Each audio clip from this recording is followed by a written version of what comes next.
Siyempre, ayan o. Woohoo! Mga ka-fishing, ayan na. Malapit na kami sa spot namin.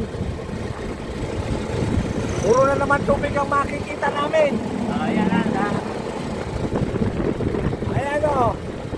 Mula na dito. Kaliwat kanan na yan.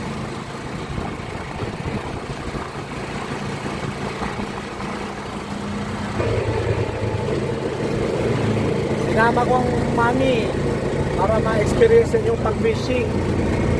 Kaya mami. Maamoy ng amoy ng dagat. Ayan na, makaka na. Kaliwat kanan na, nanguhuli. Sabihin mo dyan may na nakakauli dyan na sa taas. Oo! Ay kami, sili sa kabila eh, sili. Ayan o. At yan yung pamilip ng ating kamyana. Malaki pa tubig.